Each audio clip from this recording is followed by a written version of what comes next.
Hi dudes, welcome back to our channel. So நம்ம இந்த வீடியோல என்ன பார்க்க போறோம்னா லாஸ்ட் வீடியோவோட கண்டினியூஷன் தான் பார்க்க போறோம். So without any further delay வாங்க நம்ம வீடியோக்குள்ள போலாம்.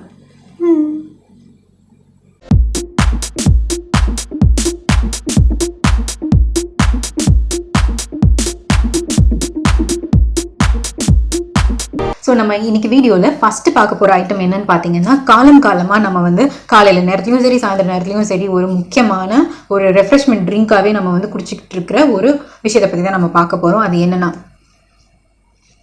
ஆமாங்க, ஹார்லிக்ஸை பற்றி தான் பார்க்க போகிறோம். ஹார்லிக்ஸ் வந்து ஒரு ஹெல்த்தி ட்ரிங்க் தானே.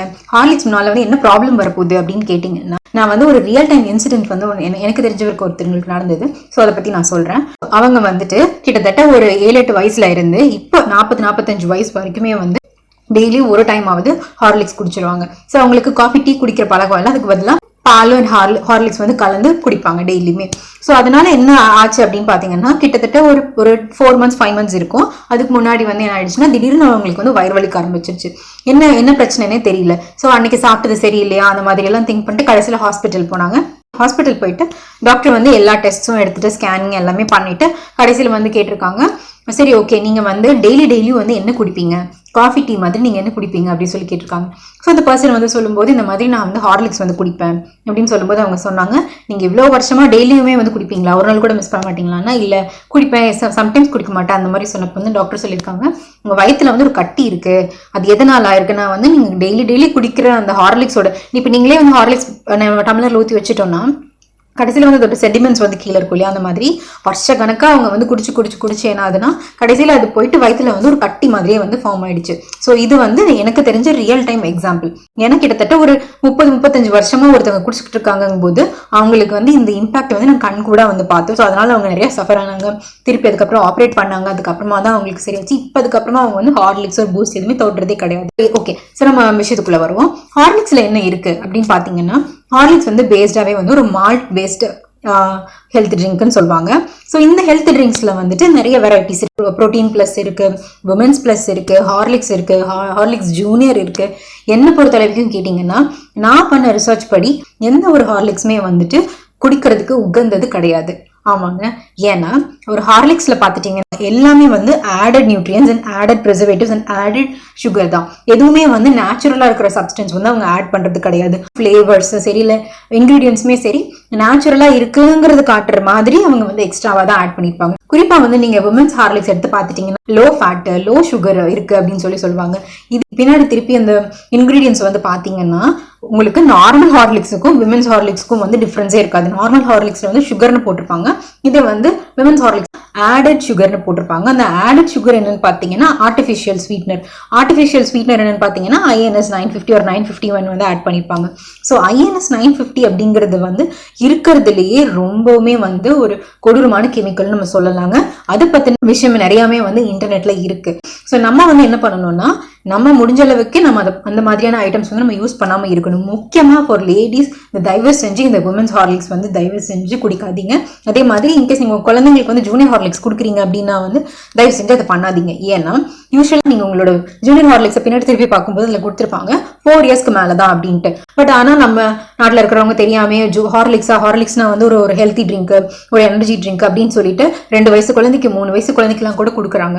ஸோ அதனால என்ன வருதுங்கிறதோட கான்சிக்வன்சஸ் வந்து நான் முன்னாடியே சொல்லிட்டேன். ஓகே, ஹார்லிக்ஸ் குடிக்க வேண்டாம், இப்போ நான் என்ன குடிக்கிறது, எனக்கு வந்து அதுக்கு என்ன ரீப்ளேஸ்மெண்ட் அப்படின்னு கேட்டிங்கன்னா, நார்மலான ஒரு பாலே வந்துட்டு அதில் உங்களுக்கு வந்து ஹார்லிக்ஸ்ல கொடுக்கறத விட நன்மையை வந்து கொடுக்கும். நார்மல் பால்னா முடிஞ்சா மாட்டுப்பால் கிடைச்சா இது பண்ணுங்க. அப்படி இல்லைன்னா வந்து நம்ம சிறுதானியம் சேர்த்துற மாதிரி இல்லை ராகி கம்பு அந்த மாதிரியான கூழ் நீங்க வந்து கொடுக்கலாம். அதுதான் வந்து பெஸ்ட் ஆல்டர்னேட்டிவ்னு வந்து நான் சொல்லணும். ஹார்லிக்ஸ் வந்து கனடா அண்ட் டென்மார்க் இந்த 2 கண்ட்ரீஸ்லயுமே வந்து பேன் பண்ணியிருக்காங்க. 2 கண்ட்ரிலயுமே வந்துட்டு ஆடட் நியூட்ரியன்ஸ் இருக்கிற எந்த ஒரு ஃபுட்டுமே வந்து அலோவ் பண்ண மாட்டாங்க. அப்படி ஆடட் நியூட்ரியன்ஸ் இருக்கு அப்படின்னா வந்து அவங்க வந்து ப்ரூஃப் பண்ணணும், இதனால வந்து எந்த ஒரு ஹெல்த் ஹசார்ட்ஸும் வராது அப்படிங்கறது வந்து அவங்க ப்ரூஃப் பண்ணணும். அப்படி இல்லைன்னா பேன் பண்ணிடுவாங்க. அப்படிதான் வந்து கனடா அண்ட் டென்மார்க்ல வந்து இந்த ஹார்லிக்ஸை வந்து பேன் பண்ணியிருக்காங்க. இப்போ கூட வந்து அவங்க வந்து திருப்பி வந்து ரிவோக் பண்ணவே இல்லை.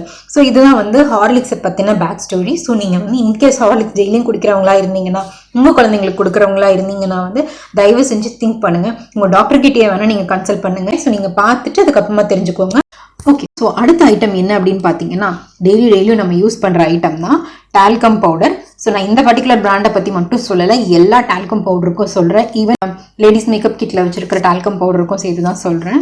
டால்கம் பவுடர்னால என்னப்பா பிரச்சனை வரப்போகுது அப்படின்னு கேட்டிங்கன்னா, ஏன்னா இது நம்ம காலமாக நம்ம யூஸ் பண்ணிட்டு இருக்கோமே, இதனால என்ன பிரச்சனை வரப்போகுது, நம்ம குழந்தைங்களுக்கு கூட ஜான்சன் அண்ட் ஜான்சன் போடுறோமே அப்படின்னு நீங்கள் கேட்கலாம். ஜான்சன் அண்ட் ஜான்சன் பேபி பவுடரோட கம்பெனி மேலே, அந்த ஜான்சன் அண்ட் ஜான்சன் பவுடர் மேலே யூஎஸ்ல வந்துட்டு என்ன பண்ணியிருக்காங்க, கிட்டத்தட்ட $1 மில்லியன் வர்த் வந்து கேஸ் வந்து போட்டிருக்காங்க. அதாவது இந்த ஜான்சன் அண்ட் ஜான்சன் பேபி பவுடர்ல இருக்கிற டால்க்ல இருக்கிற ஆஸ்பெட்டாஸ் வந்துட்டு ஒரு கேன்சர் ப்ரொடியூசிங் சப்ஸ்டன்ஸ். இப்போ நம்மளோட ஸ்கின் வந்து எல்லாமே அப்சர்வ் பண்ணிக்கோ இல்லைங்களா, அது மாதிரி நம்ம பேபிஸ்க்கு வந்துட்டு சென்சிட்டிவ் ஸ்கின்னா இருக்கும். ஸோ அந்த பேபிஸ்க்கு வந்துட்டு யூஸ்வலாக வந்து டைப்பர் போடுற இடத்துல இல்லைன்னா வந்து பிகினி லைன்ல வந்துட்டு நம்ம என்ன பண்ணுவாங்கன்னா, குழந்தைங்களுக்கு வந்து பவுடர் வந்து போட்டுட்டு அதுக்கப்புறமா வந்து டைப்பர்லாம் சேஞ்ச் பண்ணுவாங்க ரேஷஸ் வராமல் இருக்கிறதுக்காக. குறிப்பாக ஃபீமேல் குழந்தைங்களுக்கு என்ன ஆகுதுன்னு பார்த்தீங்கன்னா, அந்த பவுடர்னால அந்த ஆஸ்பெட்டாஸ்னால என்ன ஆகுதுன்னா அவங்களுக்கு வந்து ஒவேரியன் கேன்சர் அப்போ கிடையாது, பின்னாடி பார்த்தீங்கன்னா ஒவேரியன் கேன்சர் வரதுக்கு கூட வாய்ப்பு இருக்கு அப்படின்னு சொல்றாங்க. அதனால அவங்க வந்து ஜான்சன் அண்ட் ஜான்சன் கம்பெனி வழியே வந்து கேஸே போட்டிருக்காங்க. ஈவன் உங்க டாக்டர் கிட்டே நீங்க கேட்டு பார்த்தீங்கன்னா தெரியும், அவங்க வந்து ஜான்சன் அண்ட் ஜான்சன் வந்து மோஸ்ட்லி எந்த டாக்டருமே வந்து ப்ரிஃபர் பண்ண மாட்டாங்க.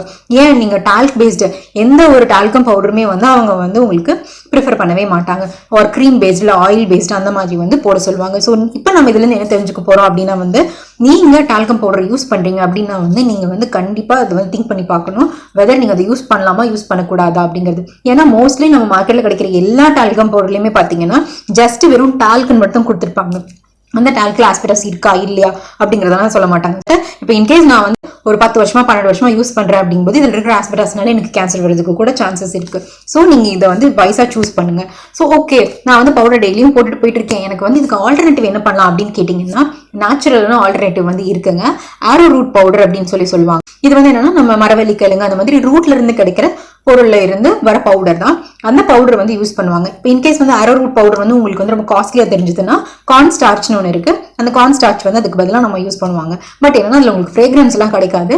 மாமா அந்த மாதிரியான கம்பெனிஸ் வந்து அதுல கொஞ்சம் ஆடட் ஃப்ரேக்ரன்ஸ் எல்லாம் போட்டுட்டு வந்து தராங்க. ஸோ உங்களுக்கு வந்து அது தேவைப்பட்டுச்சு இல்லைங்க வந்து வேற ஒரு ஆல்டர்னேட்டிவ், ஒரு ஹெல்த்தியான ஆல்டர்னேட்டிவ்க்கு மாறும் அப்படின்னு நினைக்கும் போது வந்து நீங்க கண்டிப்பா அதை வந்து செக் பண்ணி பார்க்கலாம். ஓகேங்களா? ஸோ நம்ம அடுத்ததாக எதை பற்றி பார்க்க போகிறோம் அப்படின்னா வந்து, இது இல்லாமல் நம்ம வந்து வெளியவே போக மாட்டோம். எப்படி வந்து நம்ம ட்ரெஸ் பண்ணிட்டோமா, கம்மல்லாம் போட்டோமா, அந்த மாதிரி நம்ம செக் பண்ணி பார்க்குறோமோ, லேடிஸாக இருந்தாலும் சரி ஜென்ஸாக இருந்தாலும் சரி, இது நம்ம பண்ணிட்டோமா அப்படிங்கிறத வந்து இன்கேஸ் நம்ம மறந்துட்டா கூட வச்சுச்சோ நம்ம இது பண்ணால் போயிட்டோமே அப்படிங்கிறத வந்து திங்க் பண்ணுவோம். அது வேற எந்த ஒரு ஐட்டமும் கிடையாது, பெர்ஃப்யூம். ஆமாங்க, பெர்ஃப்யூம்ல வந்து ஆக்சுவலாக 2 வகை இருக்கு. ஒன்று வந்து டியோட்ரண்ட்னு சொல்லுவாங்க, இன்னொன்று வந்து ஆன்டி பர்ஸ்பிரண்ட்னு வந்து சொல்லுவாங்க. டியோட்ரண்ட் அப்படின்னு பார்த்தீங்கன்னா நார்மலாக வந்து இந்த மாதிரி இருக்கிற ஐட்டம்ஸ் வந்து டியோட்ரண்ட்னு வந்து சொல்லுவாங்க. ஒரு நிவ்யா அந்த மாதிரி ஆண்ட்ரம் ரோலான் அந்த மாதிரி இருக்கிறது வந்து டியோட்ரண்ட்னு சொல்லுவாங்க. ஸோ இந்த டியோட்ரண்டோட வேலை என்னன்னு பார்த்தீங்கன்னா, ஸோ இன்கேஸ் வந்து எனக்கு ஸ்வெட் ஆகுது அப்படிங்கிறது அப்படின்னா அந்த ஸ்வெட்னால வர பாக்டீரியாவோட ஸ்மெல்லை வந்து மேட்ச் பண்றதுக்காக, கம்மி பண்றதுக்காக யூஸ் பண்றதுக்கு பேரு வந்து டியோட்ரண்ட். ஆன்டி பர்ஸ்பிரண்ட் அப்படின்னு என்னன்னா வந்து உங்களோட பாடியில் இருக்கிற ஸ்வெட் கிளான்ஸே வந்து மூடிடும், ஒரு ஜெல் மாதிரியோ இல்லை ஒரு வாட்டர் மாதிரியோ வந்துட்டு மூடிடும். அப்படி மூடுறதுனால என்ன ஆகும்னு பார்த்தீங்கன்னா உங்களுக்கு வந்து ஸ்வெட்டே ஆகாது. ஸோ ஸ்வெட்டே ஆகாததுனால வெட்டாரஸோட ஸ்மெல்லே வந்து உங்களுக்கு வராமல் போயிடும். நீங்கள் இந்த 2 வகை நீங்கள் யூஸ் பண்ணீங்கன்னாலுமே வந்து உங்களுக்கு கடைசி என்ன வரும் அப்படின்னு பார்த்தீங்கன்னா நல்லதெல்லாம் எதுவும் வராது, கேன்சர் தான் வரும். இப்போ வந்து லேட்டஸ்ட் ஸ்டடீஸ்ல வந்து என்ன சொல்றாங்கன்னா வந்து இந்த மாதிரியான டியோட்ரண்ட்ஸ்ல வந்து என்ன இருக்குன்னா அலுமினியம் வந்து ஜாஸ்தியா இருக்கு அப்படின்னு சொல்றாங்க. அதே மாதிரி பாரபன்ஸ் அப்படிங்கிற வந்து ஒரு சப்ஸ்டன்ஸ் வந்து இருக்கு. இந்த சப்ஸ்டன்ஸ்னால என்ன ஆகும்னு பார்த்தீங்கன்னா நார்மலா வந்து ஒரு கேன்சர் பேஷண்ட் அந்த மாதிரி இருக்கவங்களுக்கு வந்து டியூமர் பேஷண்ட் இருக்கவங்களுக்கு பார்த்தீங்கன்னா பாரபன்ஸ்னால தான் வந்து கேன்சர் ஒரு டியூமர் வந்து வருது. ஸோ இதுல வந்து ஆல்ரெடி பாரபன்ஸ் இருக்கிறதுனால இதுவுமே வந்து ஒரு கேன்சர் இன்டியூசிங் சப்ஸ்டன்ஸா இருக்கக்கூடும் அப்படிங்கிறது வந்து லேட்டஸ்ட் ரிசர்ச்சஸ்ல வந்து ஃபைண்ட் பண்ணியிருக்காங்க. ஸோ ஃபார் எக்ஸாம்பிள் இன்கேஸ் நீங்க வந்து நிவ்யா ஆண்ட்ரம் ரோலான் வந்து யூஸ் பண்றீங்க, அதனால என்ன ஆக போகுதுன்னா நம்மளுடைய ஸ்வெட் கிளான்ஸ் மூலியமா அந்த கெமிக்கல்ஸ் வந்து அந்த பாரபன்ஸ் வந்து நம்மளுடைய பிளட் சிஸ்டம்ஸ்குள்ள போகும். லேடிஸ்க்கு பார்த்தீங்கன்னா பிரெஸ்ட் கேன்சருக்கான பாசிபிலிட்டி ரொம்ப நிறையா இருக்குன்னு வந்து சொல்றாங்க. ஸோ நீங்க வந்து யூஸ் பண்ணும்போது இந்த மாதிரியான பாரபன்ஸ் இருக்கிற எந்த ஒரு ஐட்டமே வந்து யூஸ் பண்ணாதீங்க. அதே மாதிரி கேன்சர் மட்டும் கிடையாது, அண்ட் அது இன்னொரு இதுன்னு பார்த்தீங்கன்னா வந்து கிட்னி ஃபெயிலியர், கிட்னியில் வந்து ப்ராப்ளம்ஸ், கிட்னியில் டியூமர்ஸ் அந்த மாதிரியான வர்றதுக்குமே வந்து இந்த மாதிரியான டியோட்ரன்ஸ்ல ஆன்டிபர்ஸ்பிரண்ட் தான் வந்து காரணம்னு சொல்றாங்க. ஏன்னு பார்த்தீங்கன்னா நார்மலாகவே நம்ம உடம்புல இருக்கிற மினரல்ல அலுமினியம் வந்து ஒன்று இருக்கும். ஸோ அந்த அலுமினியம் வந்து தேவையில்லாத அலுமினியம் வந்து ஃபில்டர் பண்ணுறதோட வேலை என்னன்னு பார்த்தீங்கன்னா கிட்னி தான் வந்து பண்ணும். ஸோ இந்த மாதிரியான பர்ஃப்யூமில் வந்து என்ன இருக்கும்னா அலுமினியமும் இருக்கும். இப்போ இந்த அலுமினியம் வந்து நீங்கள் வந்து உங்கள் ஸ்கின்ல வந்து நீங்கள் போடும்போது அது வழியாக நம்மளோட ஸ்வெட் கிளான்ஸ் வழியாக இந்த அலுமினியம் வந்து உள்ளே போகும். பட் ஆனால் நம்ம இன்கேஸ் நம்மளோட கிட்னியால் வந்து அதை வந்து ஃபில்டர் பண்ண முடியல, ரொம்ப எக்ஸஸாக வந்து அலுமினியம் இருக்குது, நம்ம தொடர்ந்து யூஸ் பண்ணிகிட்டே இருக்கோம் அப்படிங்கும்போது வந்து நம்ம கிட்னியால் வந்து அதை வந்து ப்ராசஸ் பண்ண முடியாது. அதனால என்ன ஆகும்னா தேவையில்லாமல் அலுமினியம் வந்து சேர்ந்துக்கிட்டே இருக்கும். ஸோ அதனால கிட்னியில் வந்து ப்ராப்ளம்ஸ் வந்து வரதுக்கான சான்சஸ் வந்து நிறையா இருக்குது. ஸோ நீங்கள் யூஸ் பண்ணும்போது ரொம்ப திங்க் பண்ணி நீங்கள் யூஸ் பண்ணணும். இன்கேஸ் உங்களால் வந்து இந்த மாதிரி பர்ஃப்யூம் போடாமல் வெளியவே போக முடியாது அப்படிங்கும்போது நீங்கள் வந்து இந்த ஸ்கின்ல வந்து காண்டாக்ட் பண்ணுறதை தயவு செஞ்சு அவாய்ட் பண்ணிக்கோங்க. அதுக்கு பதிலாக நீங்கள் என்ன பண்ணலாம் அப்படின்னா வந்து உங்கள் க்ளோத்தில் வந்து நீங்கள் போடலாம். உங்கள் க்ளோத்தில் போடும்போதே வந்து நீங்கள் க்ளோதோட எந்த இடத்துல போடுறீங்களோ அந்த இடத்தோட இதை வந்து நீங்கள் பார்த்துக்கிட்டே இருக்கணும். இன்கேஸ் வந்து அது வந்து சீக்கிரமாக உங்களோட க்ளோத் வந்து ரொம்ப சாயம் போயிடுச்சு, வெளுத்து போயிடுச்சு அப்படின்னா வந்து உங்களுடைய பெர்ஃப்யூம் வந்து ரொம்பவே வந்து ரொம்ப ஹார்ஷான பெர்ஃப்யூம் அப்படிங்கிறத வந்து நீங்கள் வந்து தெரிஞ்சுக்கணும். ஸோ அதுக்கு வந்து நீங்கள் ஆல்டர்னேட்டிவாக வந்து லெஸ் டாக்ஸிக்காக இருக்கிற லெஸ் அலுமினியம் இருக்கிற ஆன்லைனில் வந்து கிடைக்கும். பட் என்னோட சாய்ஸ் என்னன்னா மோஸ்ட்லி யூஸ் பண்ணாதீங்க. யூஸ் பண்ணீங்கனாலும் உங்களோட க்ளோத்ஸ் மேலே உங்கள் ட்ரெஸ்ஸஸ் மேலே வந்து நீங்கள் யூஸ் பண்ணீங்கன்னா வந்து உங்களுக்கு அது ப்ராப்ளம் இல்லாமல் இருக்கும். ஸோ நீங்கள் உங்களோட கேன்சரோ இல்லை வந்து கிட்னி ஃபெயிலியரோ அதில் இருந்து வந்து நீங்கள் தப்பிச்சிக்கலாம். ஸோ இன்னைக்கு நம்ம பார்த்த ஐட்டம் எல்லாமே வந்து உங்களுக்கு இன்ஃபர்மேட்டிவாக இருக்கும் அப்படின்னு நாங்கள் வந்து நம்புகிறோம். இப்போ வந்து உங்களுக்கு வேறு ஏதாவது ஐட்டம் வந்து நம்ம ரிவ்யூ பண்ணணும் அப்படின்னு நீங்கள் நினச்சிங்கன்னா கண்டிப்பாக நம்ம கமெண்ட் செக்ஷனில் போயிட்டு கமெண்ட் பண்ணுங்கள். அதே மாதிரி நம்ம சேனல் நீங்கள் இன்னும் சப்ஸ்கிரைப் பண்ணாமல் இருந்தீங்கன்னா கண்டிப்பாக சப்ஸ்கிரைப் பண்ணுங்கள், லைக் பண்ணுங்கள், ஷேர் பண்ணுங்கள் அண்ட் கமெண்ட் பண்ணுங்கள். அண்ட் முக்கியமாக அந்த பெல் ஐக்கானை ப்ரெஸ் பண்ணுங்கள். Until then, it's see you, bye bye from Pavitra.